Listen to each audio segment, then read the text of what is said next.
Welcome to the PetMeds conference call to review the financial results for the third fiscal quarter ended on December 31st, 2021. At the request of the company, this conference call is being recorded. Founded in 1996, PetMeds is America's most trusted pet pharmacy, delivering prescription and non-prescription pet medications and other health products for dogs, cats, and horses direct to the customer. PetMeds markets its products through national advertising campaigns, which direct customers to order online or by phone, and which are intended to increase the recognition of the PetMeds brand name. PetMeds provides an attractive alternative for obtaining pet medications in terms of convenience, price, ease of ordering, and rapid home delivery. At this time, I'd like to turn the call over to the company's Chief Financial Officer, Mr. Bruce Rosenbloom. Thank you, and I'd like to welcome everybody here today. I would also like to remind everyone that the first portion of this conference call will be listen only until the question and answer session, which will be later in the call. Also, certain information that will be included in this press conference may include forward-looking statements within the meaning of the Private Securities Litigation Reform Act of 1995 or the Securities and Exchange Commission that may involve a number of risks and uncertainties.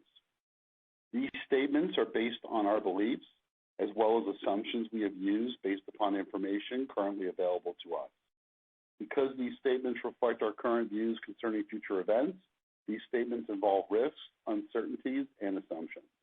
Actual future results may vary significantly based on a number of factors that may cause the actual results or events to be materially different from future results, performance, or achievements expressed or implied by these statements. We have identified various risk factors associated with our operations in our most recent annual report and other filings with the Securities and Exchange Commission. Now let me introduce our CEO and President, Matt Hewitt. Matt? Thanks, Bruce. Good afternoon, and thank you for joining us. My first several months as the CEO and President of PetMeds has been incredibly busy and exciting. I continue to believe that PetMeds is a terrific company with a talented and dedicated workforce serving a loyal customer base. By the way, we like to feature pictures of our customers and employees' pets in our slide decks. You will see many original pictures throughout this presentation. In fact, this slide features my dog, Harry. As CEO, my continued commitment is to be open and transparent with all of our stakeholders as to how we are engineering the transformation of this iconic company. So today, I will spend some time on our current status and share with you how we're thinking about our transition into a growth company, because we believe that this will provide some helpful insight into the business, our most recent results, and our future plans. We will kick off that discussion today by describing the overall market and the opportunity, as well as our financial progress through the December quarter. In addition, I will be providing a more detailed perspective on the actions and initiatives that we have begun since I joined in September. As we've covered in our previous earnings call, PetMeds operates in a very large and growing addressable market. The U.S. pet market is over $100 billion in annual sales, and it is expected to reach $120 billion by 2024. The addressable pet medication market where we participate today is approximately $10 billion and growing rapidly. We are one of the leading pet pharmacies today. I hinted at a broader vision in our last earnings call, and we've been actively testing and investigating opportunities against this broader vision throughout the last quarter. Based on our research and testing, we now believe that PetMeds has exciting opportunities to address more customer needs than what our business focuses on today. Going forward, these opportunities will further expand our addressable market and allow us to bring even greater value to our customers. More on that later in this presentation. Not only are we operating in a large addressable market, we operate in a market that is growing and the behavior is favorable to digital retailers. U.S. household pet ownership has increased, and today, 7 out of 10 U.S. households have a pet. Certainly, the macro effects of COVID have accelerated this trend, and now more than ever, pet parents are keenly attuned to the health needs of their pets.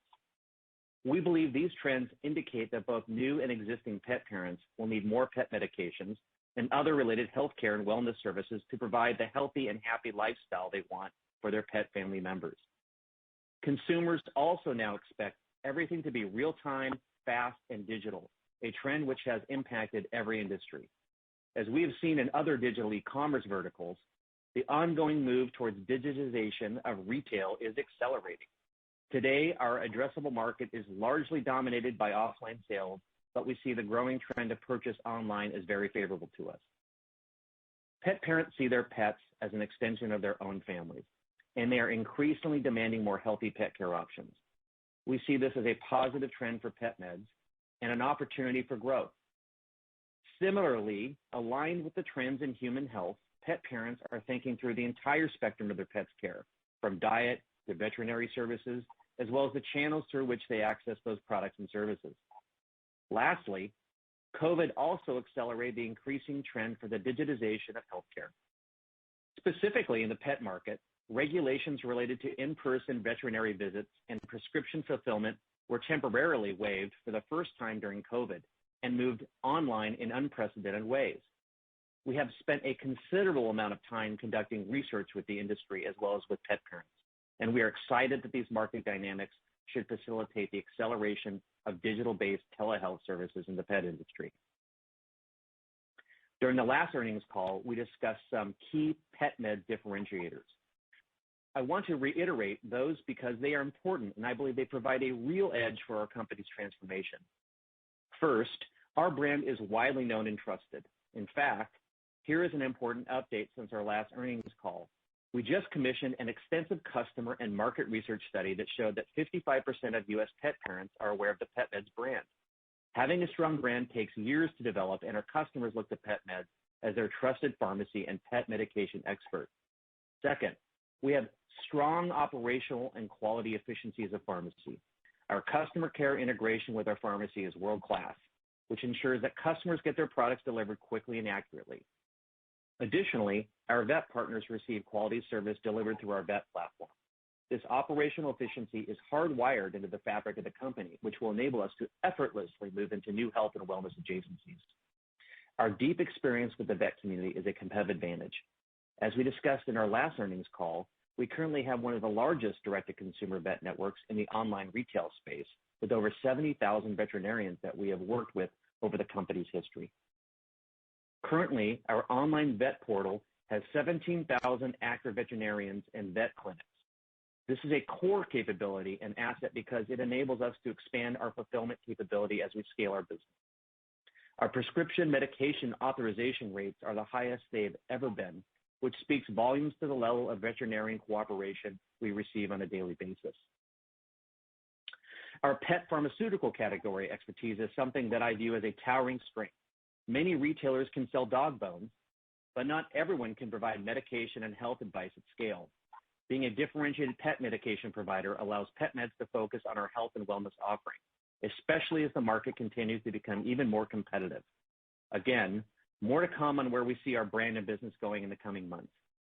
PetMeds currently enjoys a close and strategic bond with our many supply partners. Those relationships have developed over time to become even more strategic. We have direct relationships with all of our major suppliers, and we work together closely to market their products to our customer base.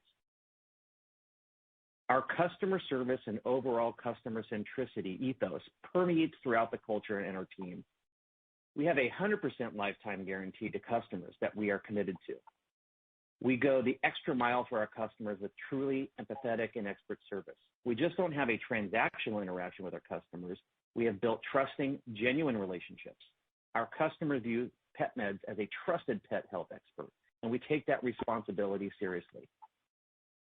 I recently had the pleasure of listening to a phone interaction from a loyal customer of 3 years from Rhode Island. This customer in particular asked to talk to a manager. As we all know from our experiences as consumers, you typically ask to talk to a manager to escalate a problem or negative experience.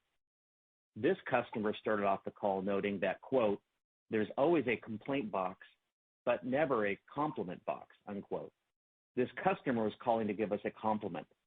She was amazed with the conversations that she has had with our employees over the last several years. She stated, quote, "Every time I call, everybody that answers the phone is always willing to go above and beyond to help me out to get it to me as soon as they can.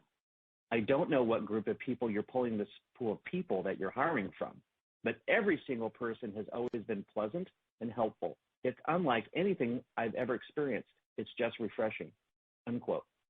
These types of customer interactions are commonplace at PetMed, and in my experience, very uncommon in most companies. Before I address our earnings performance, I would like to address several reasons why PetMeds is a strong investment opportunity. PetMeds has a lot going for itself, including PetMeds is profitable with a pristine balance sheet. We do not have any debt. We have approximately $109 million in cash and cash equivalents as of December 31st, 2021, and we are cash flow positive. PetMeds is moving from a transactional direct-to-consumer brand to a subscription business. Subscription businesses are clearly compelling business models to their predictable and stable recurring cash flows. We ended last quarter with approximately 25% of our customers enrolled in ordering via our AutoShip and Save subscription program, and that number continues to rise. We also continue to have a large base of returning customers, which is an indication of the quality, service, and the value that we deliver. We are fortunate to have a large base of over 2 million pet parents that have purchased from us over the last 2 years. We have over 25 years of experience as a pure play pet pharmacy, fully licensed in 50 states, delivering outstanding service and value. This domain expertise is what I would call the more complicated part of the pet ecosystem, which makes our progression into other segments much easier. Our customers just love our brand and our service. Our NPS score is over 80, which puts us in the upper quartile along with some of the most beloved brands in the world. Before Bruce Rosenblum, our Chief Financial Officer, runs through Q3's financial results, I would like to contextualize how we thought about this quarter. I would characterize this quarter as a transitional quarter. After my years of transformation and turnaround experience, taking a business from a low to no growth company to a growth company does not happen overnight. It usually takes several quarters of investment and foundational work in order to show meaningful operational progress when executing a business transformation. I will detail the operating rationale behind the numbers after Bruce's presentation.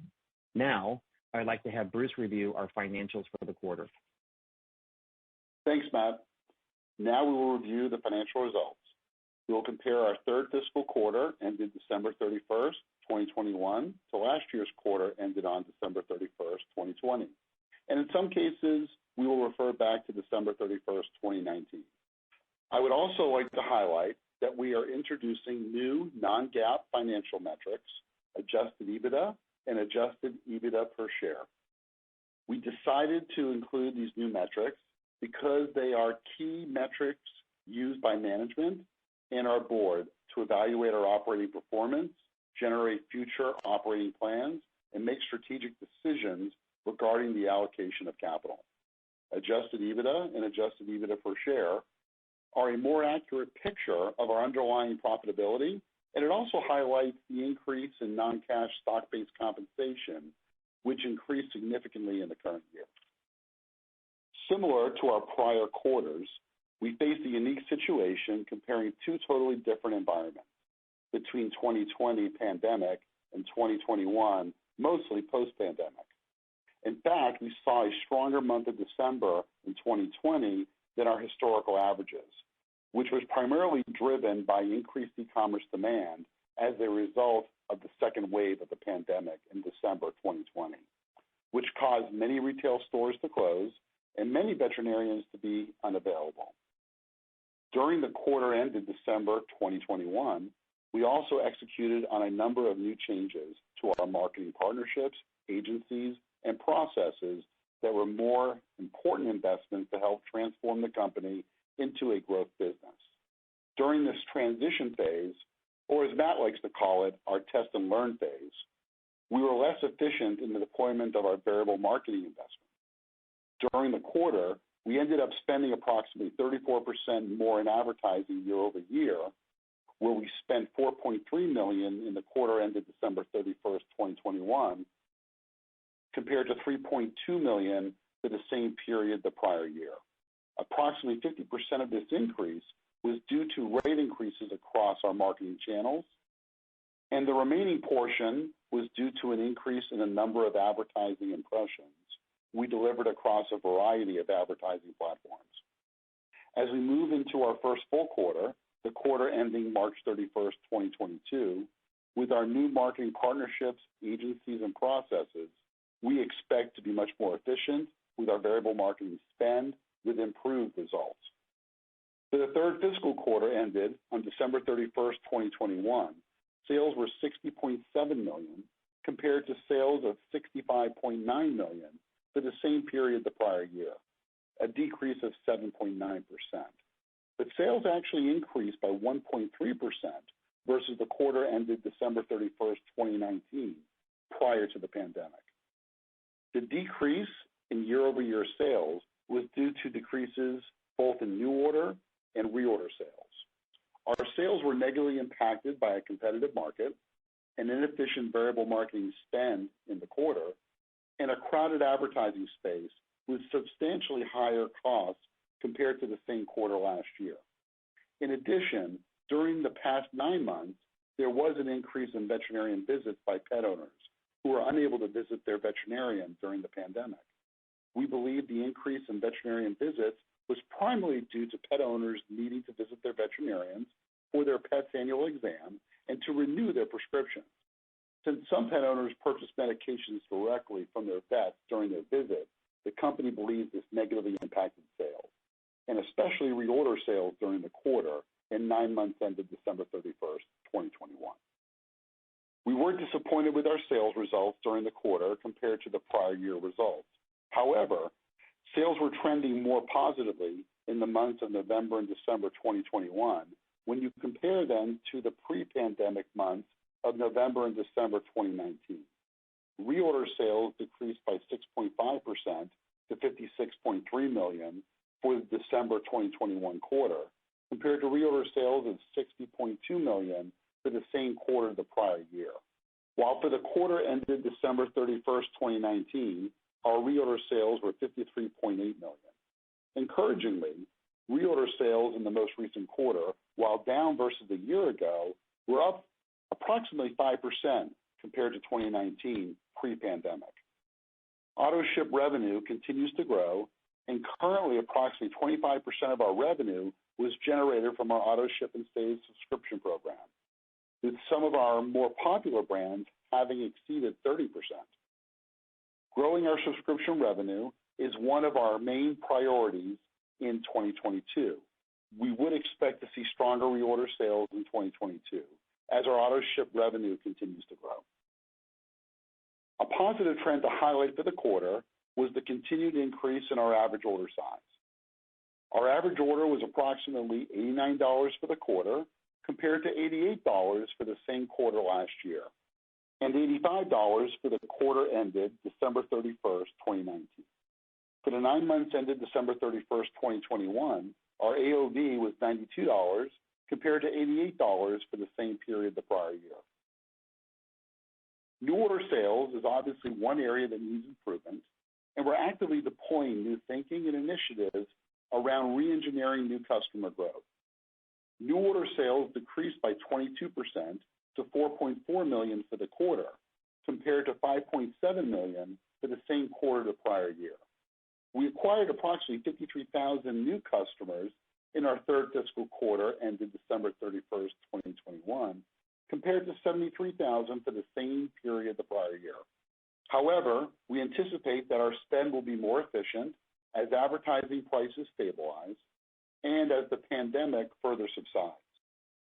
More importantly, we expect improved marketing effectiveness in our media spending as we continue to deploy our new marketing initiatives. For the third fiscal quarter, net income was $4.3 million, or 21 cents diluted per share, compared to $7.6 million, or 38 cents diluted per share for the same quarter last year, a decrease to net income of 44%. Adjusted EBITDA for the third fiscal quarter was $7.6 million, or 37 cents diluted per share, compared to $11 million, or 55 cents diluted per share for the same quarter last year, a decreased adjusted EBITDA of 31%. Adjusted EBITDA and adjusted EBITDA per share adds back certain non-cash expenditures. These non-cash expenditures are stock compensation, interest, income and expense, income taxes, depreciation and amortization. Again, adjusted EBITDA and adjusted EBITDA per share are non-GAAP key measures used by management and our board to evaluate our operating performance, generate future operating plans, and make strategic decisions regarding the allocation of capital. We will continue to disclose this financial measure in our future filings. For the third fiscal quarter, Our gross profit as a percentage of sales was 29.2%, compared to 29.8% for the same period a year ago. The percentage decrease for the quarter can be attributed to some of the major manufacturers shifting their funding from discounting product costs to cooperative marketing rebates. There may be an opportunity to improve gross margins in 2022 if the shift to prescription medications continue, and we can grow future sales with minimal price promotions. We had $108.9 million in cash and cash equivalents and $27.6 million in inventory with no debt as of December 31st, 2021. The board of directors also declared a quarterly dividend of 30 cents per share on the company's common stock. The dividend will be payable on February 18th, 2022 to shareholders of record at the close of business on February 7th, 2022. The company continues to be committed to returning capital to our stockholders. However, the declaration and payment of future dividends is discretionary and will be subject to a determination by the board of directors each quarter, following its review of the company's financial performance. Now, I'd like to hand the presentation back over to Matt. Matt? Thanks, Bruce. My commitment is to be clear and transparent with all of our stakeholders as we start to unpack the plan for growth in our strategic plan. So let me jump in. It has been almost 4 months since I started the company and rapidly dived into looking at the key elements of the business that includes people, process, and strategy. During major transformation periods in a business, it is common and even expected to have some uneven execution, and we have been no exception. But equally, we've made some huge inroads into our strategic journey. Here's the status of our 90-day transformation blitz. Let us start with our people. PetMed has historically had a thinly staffed executive management team. I have recently brought in 3 new executive team members that I believe are perfectly suited to help execute our business transformation. You may have seen that we have announced these 3 new executive team members earlier this month. In case you missed it, I am pleased to tell you about the following additions to our team, who I'm confident will be game changers as part of this new chapter of PetMed. Our new Chief Information and Technology Officer is Mark Mosley. He joins us from Rosetta Stone, where he spent 17 years driving every aspect of their technology and operation. His unique experience includes IT, scaled product development, infrastructure, and operations. Our new Chief Marketing Officer is Dan Pingree. He joins us with a diverse set of digital retailing experiences, including 7 years as the Chief Marketing Officer at Moose Jaw Mountaineering, and this experience includes being part of the team that successfully sold the business to Walmart. In addition, he has public company direct-to-consumer pharmaceutical experience as an executive at drugstore.com. Our new Vice President of People is Jacqueline Smith. She joins us from her previous role at Anju Software as the Vice President of HR, where she led global HR operations. She has over 20 years of extensive experience in change management and business transformations and has already been critical to revamp our human resource tools and best practices. We are very excited to have all 3 of these talented individuals now contributing their valuable skills to PetMed. Now let's shift to process. PetMed has a very agile culture, which I discovered in my very first days at the company and recognized as a real benefit when performing a business transformation. I mentioned on our last earnings call several areas that we were looking at as organic upsides. The first area of focus has been our marketing spend. As you might have seen, our variable marketing for the quarter ended December 31st, 2021, increased to $4.3 million from $3.2 million last year. Over the quarter, we unbundled our legacy marketing relationships and transitioned to new agency partners and marketing operation tools. This work happened towards the back half of the quarter. This transition in November has given us additional time to test and learn as we spend and analyze the effectiveness of our marketing across the many channels that are available to us and ahead of the important flea and tick season, starting in March. While we lean into this transition, we are assuming some level of marketing inefficiency while we refine our messaging and spend. I would expect the following as we enter into next quarter. Our marketing effectiveness will get better, and our overall spend in variable marketing may increase in certain channels on a year-over-year basis, as long as we see the appropriate return in performance. As part of our shift to a subscription-based e-commerce company, We plan on introducing new metrics that better reflect how we are managing the business. For instance, in future earnings calls, we plan to introduce LTV to CAC as a key operating ratio.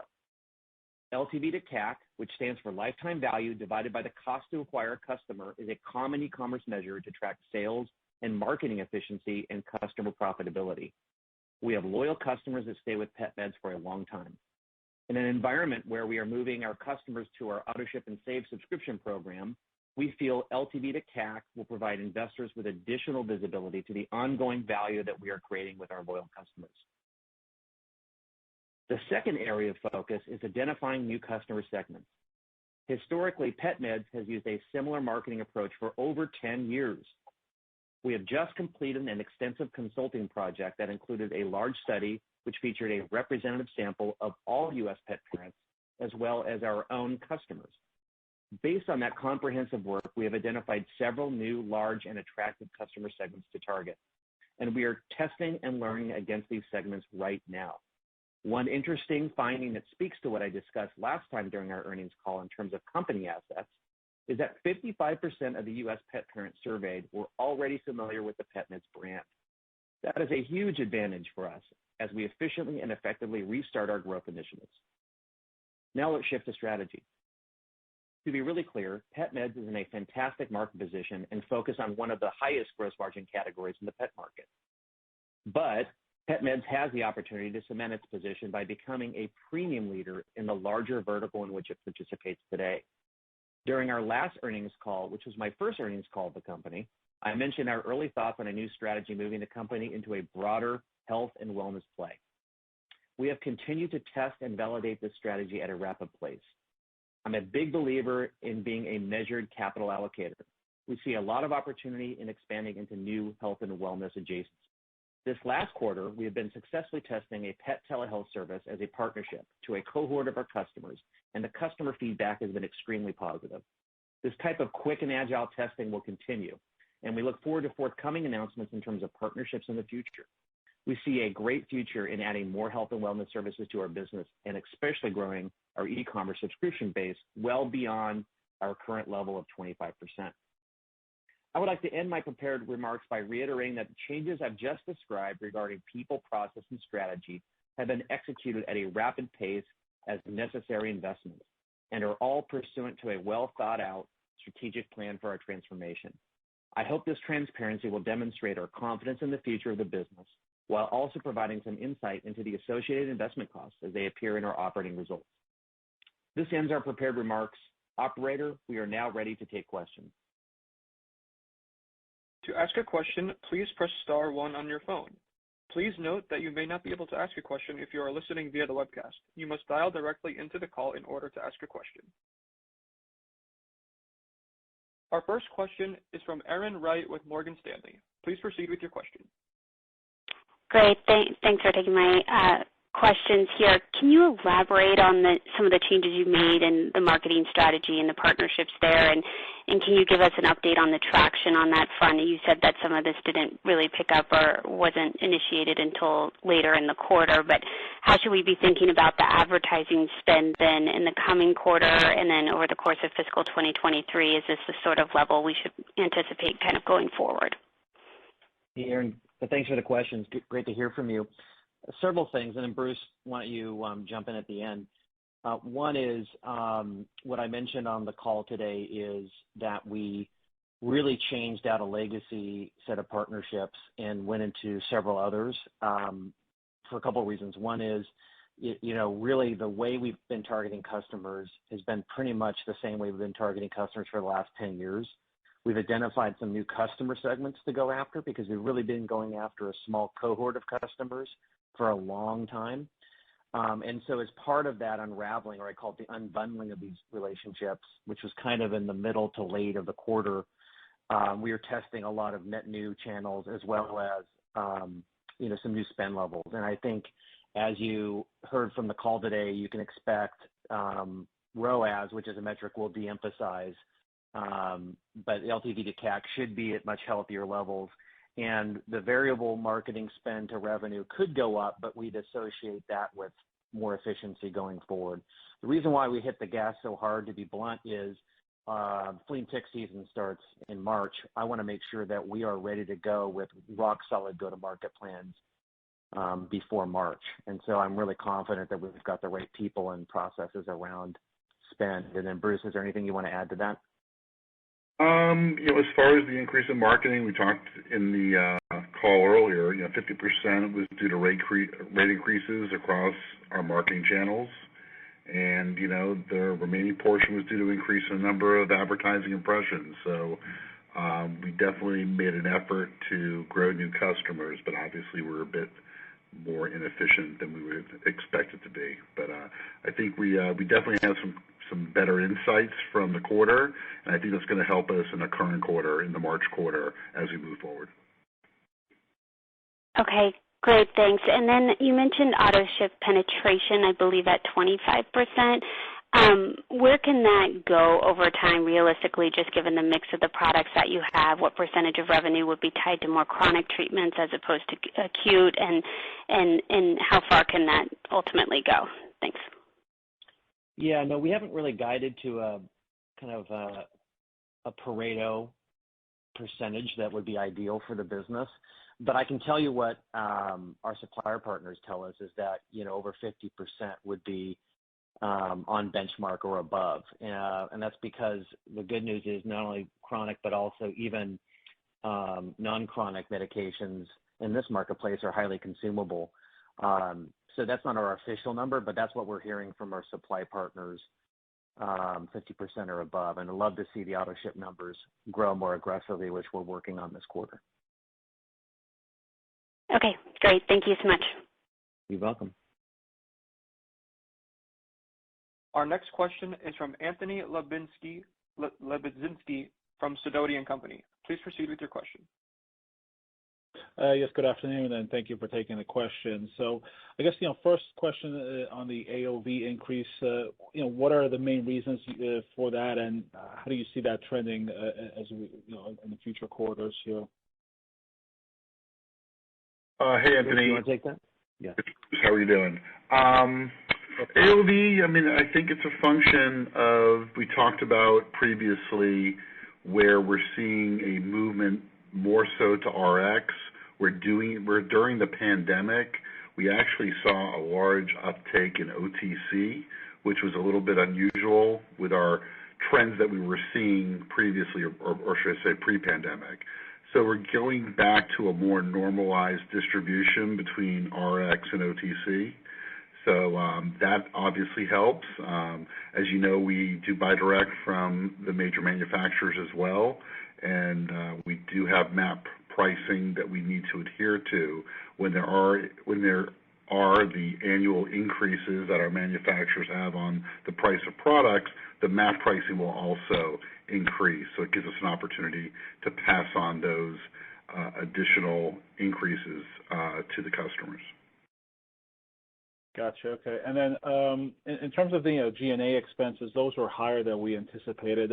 Can you just quickly go over what drove that increase from last year, and then as far as the expected quarterly G&A run rate, what should we anticipate going forward? Right.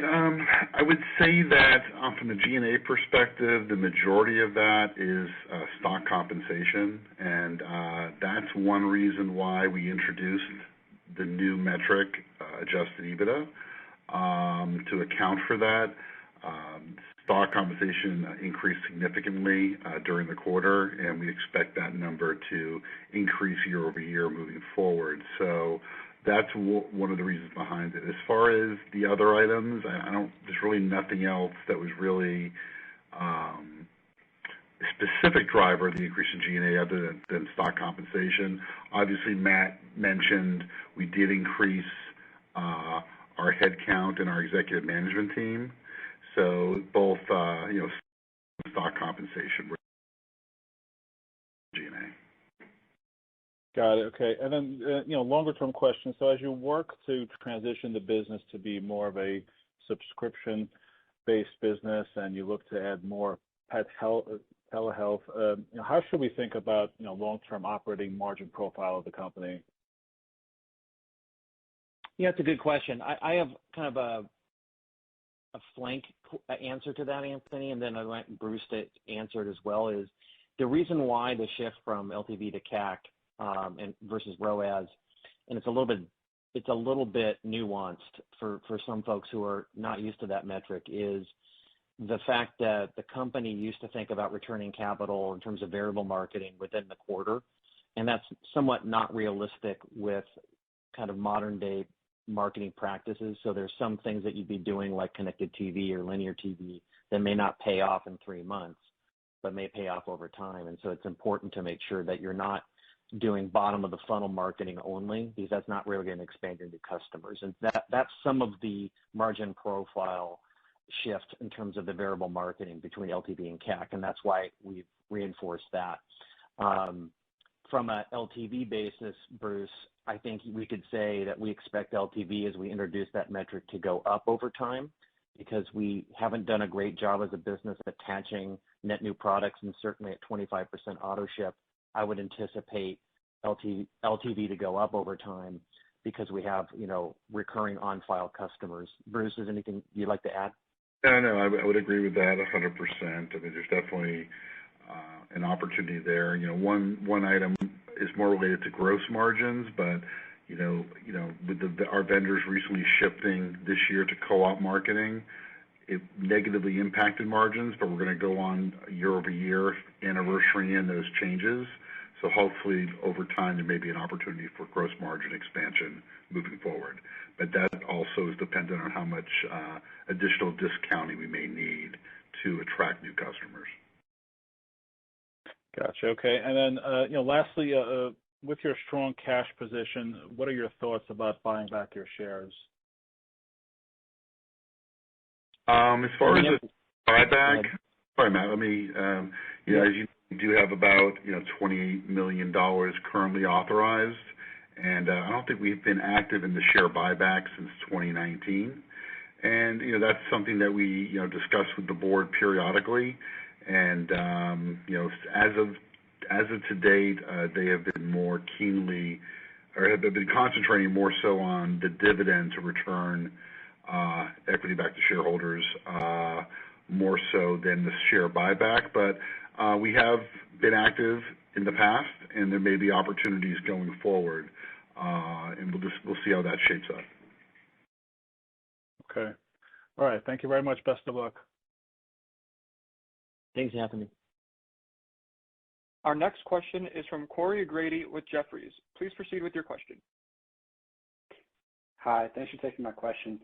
I wanted to ask about reorder sales. How did the results for the quarter compare to your expectations coming in? And then can you expand on what you're seeing in terms of visit trends and overall performance from the vet channel?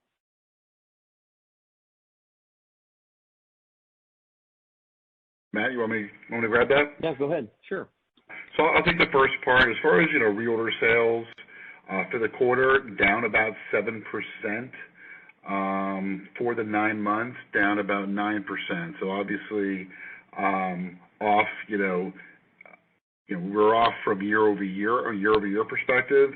But if you look at reorder sales from pre-pandemic levels, so say December 31st, 2019, we're actually up 5%. So I think we're moving in the right direction as far as reorder sales.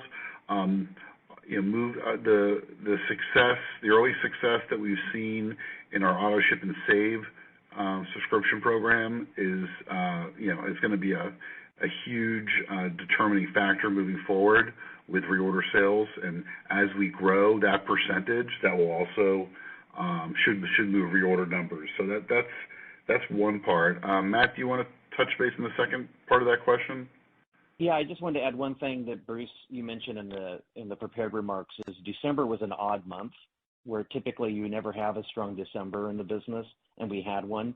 And so there's these weird base effects that still pop up when there's COVID restrictions, and that was just a weird year-over-year comparison for us, because we were feeling pretty good, like in November, for instance, year-over-year, and December was a little bit of an anomaly. Bruce, don't you think that's accurate? No, that is. That's very true. Yeah. So we're feeling pretty good overall on just the reorder base. It's been a really It's been a bedrock to the business. It's been extremely loyal base. We provide exceptional service. I'm not as that's one area that we're not as worried about, and we're clearly focused on it, and we're going to enhance the benefits to those AutoShip subscribers as well. So I think that's just going to get stronger, what Bruce mentioned. It's the new customer space that obviously we're like a laser beam very focused on. Did that answer your question, though? Yeah, it did. Thank you. Okay. Then for my other question, I wanted to ask about performance within OTC and RX meds. I mean, maybe within OTC, can you talk about what subcategories are outperforming and which are underperforming, and then maybe the same on the RX side? Matt, you want me to? Sure. Yeah, just maybe general. I think one way to be coy about it, Bruce, real quick, is I think the one thing about our business that's surprising, diving into it, is that we don't attach a lot of additional products. And that's one area that obviously we have a high concentration in RX. And it won't surprise you because you can go to our site and see exactly what are our top sellers. I think that's a big area of opportunity to have a bigger basket over time. And Bruce, what were you going to say? Sorry. Right. I mean, as far as the categories, it's pretty much the same tried and true: flea, tick, heartworm preventatives. It's really concentrated around the maintenance medications. We really don't give a breakdown of per category, but in the past, we've always mentioned flea, tick, and heartworm, make up an overwhelming majority of our business, and that's held true today.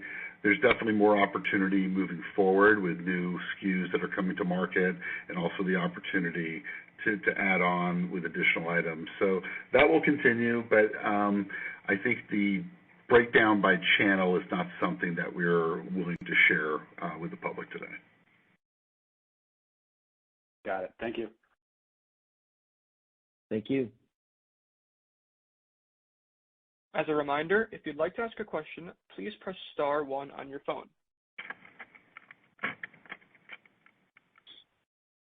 Our next question is from Ben Rose with Battle Road Research. Please proceed with your question. Yes, good afternoon, Matt and Bruce. A couple of questions with regard to the pet telehealth service that you've been hinting at, Matt. Is there anything you can reveal in terms of what sort of benefits you might be taking a look at, what the timing might be for actually launching such a service, so we can sort of prepare ourselves for that kind of time frame? I had a feeling that was going to whet your appetite, you in particular, because I know you've asked me about this before. Not yet. The reason why I'm bringing it up is I don't want to surprise investors and analysts like yourself. I can tell you this, that our customers absolutely love it. And there's a unique take that we'll have on this type of service that no one else has really thought through. And when we launch it, it's going to be really thoughtful. The reason why I'm not pre-announcing an earnings call, but I'm talking about the pilot, is I think there are a lot of investors and stakeholders are expecting deployment of capital on partnerships and M&A, and I've certainly hinted at that, and we're pretty active in thinking through all that. But the pet telehealth service in particular is pretty unique to PetMeds because we are already seen by our customers as experts. So when we deployed this and rolled it out, the feedback's been incredible. So stay tuned. I hope to have something fulsome to discuss by our next earnings call. Okay, great. And, with regard to the advertising mix, Matt, I know that, this is a big part of your expertise, and you've been taking a close look at what's been going on. Can you maybe just give a little bit of perspective on whether you're seeing any of the advertising rates, for keywords and so forth on some of the major social media platforms, whether that's starting to stabilize, or do you expect that, to continue to be competitive going forward? Mm-hmm. Yeah, no, I think there's kind of a macro micro answer. The macro is the social media platforms, in particular anything owned by Facebook. Certainly there's less supply. The Apple IDFA action is limited the amount of supply. You just can't target as well as you used to. And so, lack of supply, same demand, prices go up. And I think that's the macro piece, particularly on social, in terms of, CPMs increasing. I think the micro piece would be the fact that, we've had the same playbook for many years on returning a new customer acquisition, very, very optimized for returning capital very quickly. And that precludes you from doing discovery of top of the funnel and broader awareness in the category, which, like you heard in the prepared remarks, really does add inefficiency when you start testing. But overall, I'm pretty confident over time we'll figure out that mix of top of the funnel marketing because we're so widely known as a brand. So long-winded answer is the market in general for social impressions is pretty high. I don't think it's going to get a lot higher. I think the other channels actually have settled down, and then I think for us, it's figuring out the right segments and the right message to go after within those channels. But I'm overall very confident that the hard work of unwinding everything has been done this quarter, and then we should see net improvements every time we talk. Okay, great. And if I may, just one more question. With respect to your relationships with the veterinarian community, it sounds like that's a real strength of the company. The question I have specifically, is there any thought to making more of an outreach to sell directly to the vets, selling prescription and OTC medications so that they can in turn turn around and sell that product to their customers, since so many pet owners turn to their vets for purchasing this kind of prescription medication? Yeah, great question. Nothing to announce here, but the reason why I keep emphasizing that stat is it is a asset that we have that I think is really, really underutilized. And that would make a lot of sense, because if you think about the $10 billion medication market, 75% of that market is distributed through the vet. We're fans of vets. We talk to vets all the time. We have a vet pharmacy, and we're interacting with vets every day. We're just not having business relationships with them. We're having very transactional relationships with them around authorization. So very clearly, to have 75% of a market not being activated by a retailer is something that is interesting to us, but nothing to announce now. And I would say overall, the more you can do with vets to, make their lives easier in terms of whether it's telemedicine, whether it's appointments, everything else that they have to deal with outside of treating pets, I think would be welcome. So I do think it's an advantage. It's something we're definitely looking at as a future opportunity. Okay. Thanks very much. You're welcome. Our question and answer portion of the call has ended. I would now like to turn the call back to Matt Hewitt, the company's CEO, for his concluding remarks. Thank you, operator. As you just heard, the future of PetMeds is much broader than just a prescription e-commerce company. We're building our strategy out and working hard to transform into a broader e-commerce and subscription brand that reflects and leverages our status as the trusted pet health experts. I will continue to detail our progress and look forward to providing you with updates in the not too distant future. Thank you for listening in. Operator, this ends the conference call. This concludes today's conference, and you may disconnect your lines at this time. Thank you for your participation.